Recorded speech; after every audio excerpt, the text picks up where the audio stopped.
പൈസ ഉള്ള പെണ്ണിനെ നോക്കിപ്പോയില്ലേ? നല്ല ജോലിയും കാശൊക്കെ ആയിരുന്നു. എല്ലാവർക്കും പണമല്ലേ പ്രധാനം. സാരമില്ല, എൻ്റെ നാടല്ലേ മോനെ. ആ, ഇന്ന് പോണ്ടായിരുന്നു. ഇന്ന് ശനിയാഴ്ചയല്ലേ? നീ ദിവസമൊക്കെ മറന്നുപോയാ? അല്ല, ഉമ്മ അകത്ത് മാത്രമല്ലേ വൃത്തിയാക്കിയുള്ളായിരുന്നു. പുറത്ത് വൃത്തിയാക്കാൻ ഒരു ജോലിക്കാരനെ നിർത്തിയേക്കുന്നു. അയാൾക്ക് വെള്ളം കൊണ്ട് കൊടുക്കാനായിട്ട് ഇറങ്ങിയത്. നീ അതിനോർത്തൊന്നും വിഷമിക്കണ്ട. എനിക്ക് ഈ നാട് മതി മോനെ. ഉമ്മായ്ക്ക് ഇവിടെ ഒറ്റയ്ക്ക് ഇരിക്കുന്നതിൻ്റെ കുഴപ്പമൊന്നുമില്ല. പിന്നെ മാമ പറഞ്ഞില്ല ഒരു പെൺകൊച്ചിനെ ഇങ്ങോട്ട് ഉമ്മായ്ക്ക് സഹായത്തിനായിട്ട് പറഞ്ഞു വിട്ട് തരാമെന്ന്. അത് മതി. പകലും ഉമ്മ അങ്ങ് ജോലിക്ക് പോവും. പിന്നെന്താ, നീ സമാനമായിട്ട് അവിടെ നില്ലേ. ഞാൻ ഈ വെള്ളം കൊണ്ട് കൊടുത്തിട്ട് ഒറ്റ ജോലിക്കാരന് വല്ല ബംഗാളി ആയിരിക്കും. ഇപ്പൊ ബംഗാളികളെ കിട്ടാനുള്ളു. ഇനി അതാ മലയാളം ടീച്ചറായിപ്പോയി. ഹിന്ദിയൊക്കെ പഠിക്കണ്ടായിരുന്നു. കൊണ്ട് കൊടുത്തിട്ട് തട്ടെ. മുകളിലത്തെ തട്ടില് വെച്ചോ നീ ഫോൺ.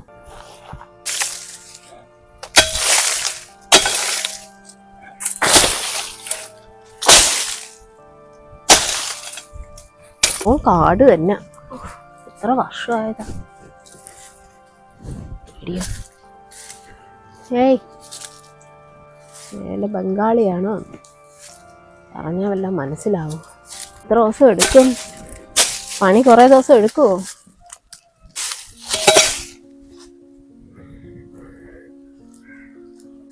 വെള്ളം ചോദിച്ചില്ലേ? എത്ര ദിവസം പണി തീരും? എത്ര ദിവസം കൊണ്ട് തീരും? നീ മരങ്ങളൊക്കെ ഒന്ന് കോതിയെടുക്കണേ. മരത്തിലൊക്കെ കൂടായില്ലേ, ഒന്ന് വൃത്തിയാക്കി എടുക്കണം.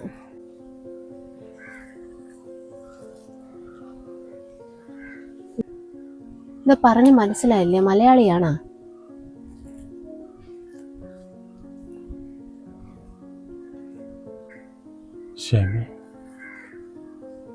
ഞാൻ എവിടെയാ?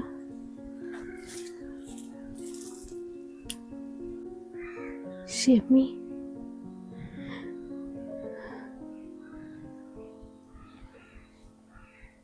എന്നെ മനസ്സിലായ? ഷെമിയല്ലേ? ഇത് എന്ത് പറ്റി? ഇവിടെ എന്താ? കുറേ വർഷമായല്ലോ. ഇവിടെ ഞാൻ ഒട്ടും പ്രതീക്ഷിച്ചില്ല. ഇപ്പൊ എന്താ ഈ ജോലിക്ക്? നീ എന്ത് ചെയ്യുന്നു ഇപ്പൊ?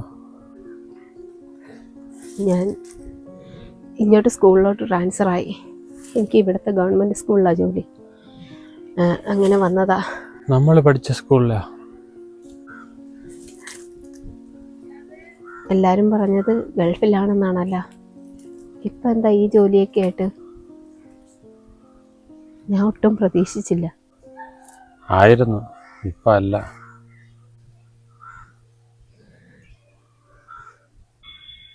നിനക്ക് സുഖമാണ്?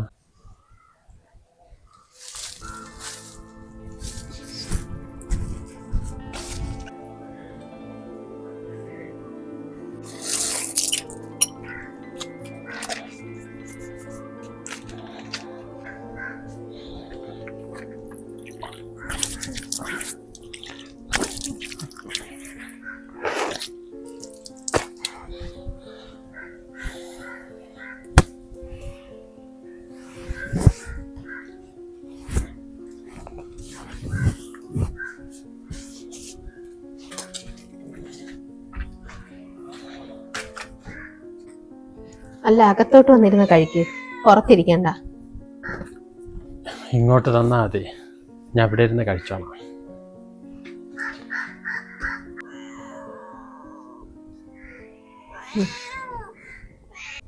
ഞാൻ ഈ കണ്ടുമുട്ടൽ ഒരിക്കലും പ്രതീക്ഷിച്ചില്ല, ഇങ്ങനെ ഒരു കണ്ടുമുട്ടലായിരിക്കുന്നു. ഞാൻ അറിഞ്ഞത് നല്ല രീതിയിൽ ജീവിക്കുന്നതാണല്ലോ, നല്ല കാശുകാരനായിട്ട്. എന്താ ഇപ്പം ഇങ്ങനെ? കാശുകാരനൊക്കെ ആയിരുന്നു ഒരു സമയത്ത്. ഗൾഫിൽ നല്ല ബിസിനസ്സാന്നൊക്കെയാണല്ലോ ഞാൻ അറിഞ്ഞത്. ഇടയ്ക്ക് കൂട്ടുകാരികളൊക്കെ വിളിക്കുമ്പം കാര്യങ്ങളൊക്കെ പറയാറുണ്ട്. നല്ല ബിസിനസ്സും നല്ല കാശും ഒക്കെ ആയിരുന്നു. പിന്നെന്ത് പറ്റി? ഗൾഫിൽ നല്ല ജോലിയും കാശൊക്കെ ആയിരുന്നു. എല്ലാവർക്കും പണമല്ലേ പ്രധാനം. ഞാൻ നാട്ടിൽ വന്നപ്പം അവർക്ക് ഞാനൊരു അധികപ്പറ്റായി.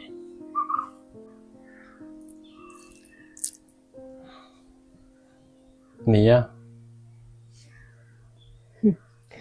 കുഴപ്പമൊന്നുമില്ലേക്കാ, ഒരു ജോലി നേടി. ഇക്കായ്ക്ക് അന്ന് എന്നെ വേണ്ടാന്ന് പറഞ്ഞില്ലേ, പൈസയ്ക്ക് വേണ്ടി. പൈസ ഉള്ള പെണ്ണിനെ നോക്കിപ്പോയില്ലേ. അപ്പം എന്ത് സ്നേഹമായിരുന്നു. അപ്പോഴാ ഇക്ക പറഞ്ഞത്, പാവപ്പെട്ട വീട്ടിലെ ഒന്നും കിട്ടാത്ത എന്നെ വേണ്ട. എൻ്റെ കയ്യിൽ അത്യാവശ്യം വിദ്യാഭ്യാസം മാത്രമേ ഉണ്ടായിരുന്നുള്ളൂ. അങ്ങനെ വാപ്പ ഒരാൾക്ക് കല്യാണം കഴിച്ചു കൊടുത്ത്. വേറെ പ്രശ്നമൊന്നുമില്ലക്കാ. ഞാൻ ആദ്യം തന്നെ ഇക്കാടെ കുറേ കാര്യങ്ങളൊക്കെ അങ്ങ് പറഞ്ഞ്. പിന്നെ എൻ്റെ ജീവിതം ഒരു നരകമായിരുന്നു. നരകമെന്ന് പറഞ്ഞാൽ അതിനും എത്രയോ, പക്ഷെ 5 വർഷമായി. മരിക്കുന്നതിൻ്റെ അന്ന് പോലും ഇക്കായം ചേർത്ത് എന്നെ പറയുമായിരുന്നു. കുട്ടികളൊന്നും കുഴപ്പമില്ല, അവർ രണ്ടുപേരും നല്ല പഠിക്കുമായിരുന്നു. ഇപ്പം രണ്ടുപേരും വിദേശത്താണ്. ഒരാൾക്ക് ജോലിയായി, ഒരാൾ പഠിക്കുന്നു. പിന്നെ ലാസ്റ്റ് സർവീസ് നമ്മുടെ നാട്ടിൽ തന്നെ വേണമെന്ന് എൻ്റെ ഒരു ആഗ്രഹമായിരുന്നു. ഞാൻ ചോദിച്ച് വാങ്ങിയ ട്രാൻസ്ഫറാണ്. പക്ഷെ ഇക്കായെ കാണുമെന്നോ ഒന്നും വിചാരിച്ചല്ല ഞാൻ വന്നത്. എൻ്റെ ഉമ്മായും പാപ്പായും അടങ്ങിയിരിക്കുന്ന മണ്ണിൽ എനിക്കും അടങ്ങണം. ആ ഒരാഗ്രഹത്തെ ഞാൻ ഈ നാട്ടിൽ വന്നത്. ഇക്കായെ കണ്ടപ്പോൾ എനിക്ക് എന്താ പറയണമെന്ന് അറിയാൻ വയ്യാതായിപ്പോയി. ഒരുപാട് ആഗ്രഹിച്ചത് ഒന്നിച്ച് ജീവിക്കാൻ, അത് പറ്റിയില്ല. എന്തായാലും അവസാനമായിട്ടെങ്കിലും കാണാനെങ്കിലും പറ്റിയല്ല. ഇക്ക വെച്ചുകൊണ്ടിരിക്കണ്ട, കഴിക്ക്. ഞാനിതെല്ലാം ഇടയ്ക്ക് ഓർക്കലുണ്ട്. എന്നോട് ചെയ്ത തെറ്റിനുള്ള ഫലമെല്ലാം ഞാൻ അനുഭവിച്ചു. എന്നോട് ആരും ഒരു തെറ്റും ചെയ്തിട്ടില്ല. എനിക്ക് ഇക്കായ ദ്രോഹവും തോന്നിയിട്ടില്ല. ഇക്കാടെ സാഹചര്യം അങ്ങനെ ആയിരുന്നു. ഞാൻ ഒരിക്കലും കുറ്റപ്പെടുത്തിയിട്ടില്ല. പിന്നെ എൻ്റെ വിധി ഇങ്ങനെ ജീവിക്കാൻ. മക്കളാ മോനാ മുമ്പേ വിളിച്ചത്. അവൻ പറയുന്നത് അങ്ങ് ജർമ്മനിയിലോട്ട് ചെല്ലാനാ. എനിക്കെന്തോ നാടൊന്നും വിട്ടു പോകാനൊരിഷ്ടമല്ല. ചിലപ്പം അങ്ങനെ പോകാഞ്ഞോണ്ടായിരിക്കും എനിക്ക് ഇക്കായെ കാണാൻ പറ്റിയത്. ഒക്കെ കഴിക്ക്. മതി. ആ കഴിക്ക്, ഞാൻ ഉണ്ടാക്കിയ ആഹാരമല്ലേ.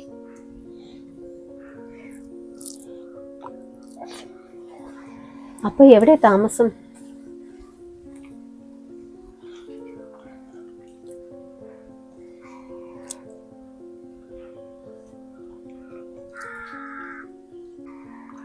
ഞാനിവിടെ ഒരു കടയുടെ സൈഡിലാണ് കിടക്കുന്നത്.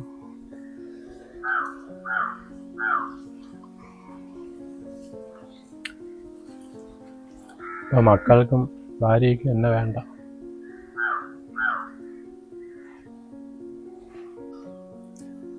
എത്ര നാളായെന്നറിയോ ഇതേപോലെ രുചിയുള്ളൊരു ആഹാരം കഴിച്ചിട്ട്. ഇത് മൊത്തം ഞാൻ കഴിക്കും.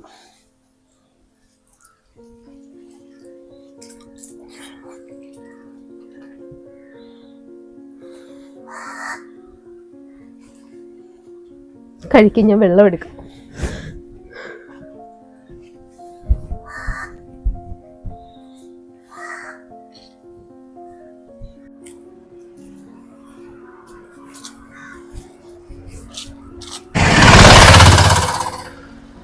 ഷെമി,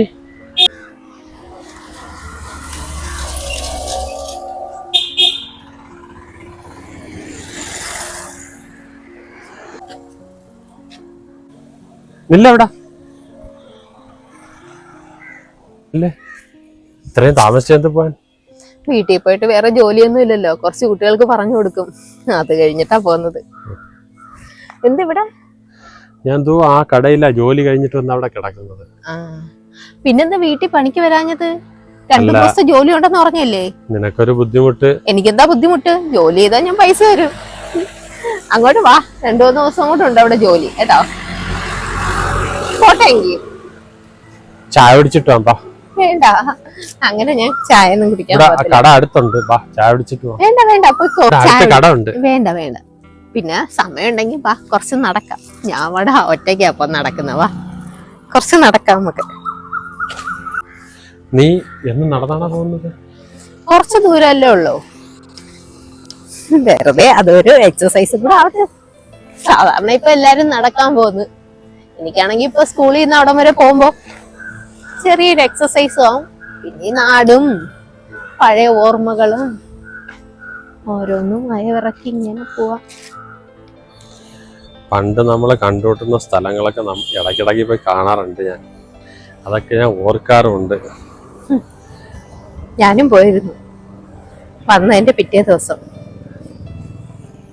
അതിനുശേഷം പിന്നെ ഇക്കഴിഞ്ഞ ഒരു ദിവസം കണ്ടത്. കുറെ നാളുകൾക്ക് ശേഷമാണ് ഒരാളിനെ എനിക്ക് സംസാരിക്കാൻ കിട്ടുന്നത്. ഞാൻ നിന്നെ ഇങ്ങനെ കാണാൻ വരുന്നതിനൊക്കെ എന്തെങ്കിലും ബുദ്ധിമുട്ടുണ്ടാ?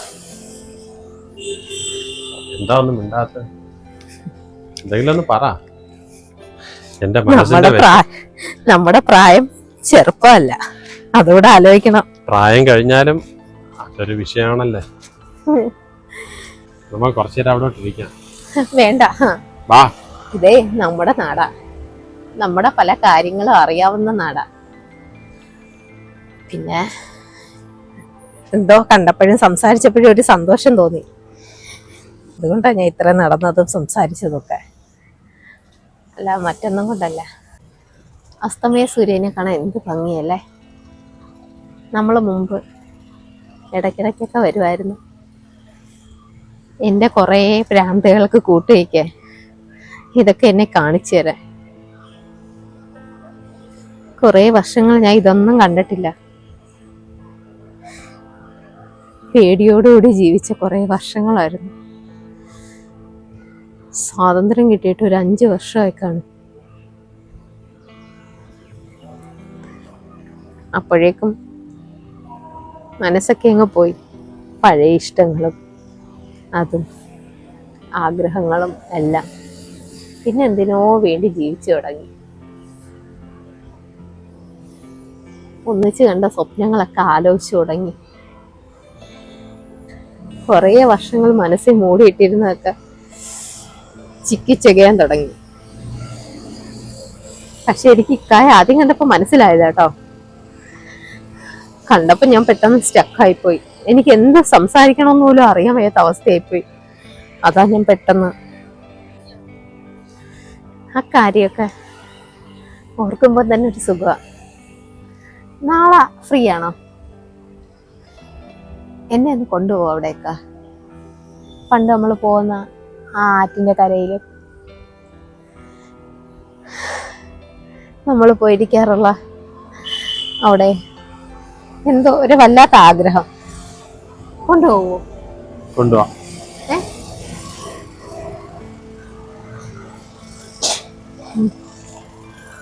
കുറച്ചു നേരം ഇവിടെ കഴിഞ്ഞു പോയാൽ മതി. ആ സൂര്യൻ അസ്തമിച്ച് അതിനുശേഷം പോവാം. ഇപ്പൊ തിരക്കുമല്ലോ ഉണ്ടോ? ഇല്ല.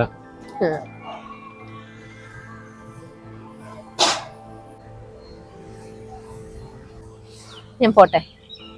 നാട്ടുകാരെ കൊണ്ട് വേറൊന്നും പറയിക്കണ്ട. പോട്ടെ. ഞാൻ വന്ന് ഇടയ്ക്ക് കണ്ടോട്ടെ.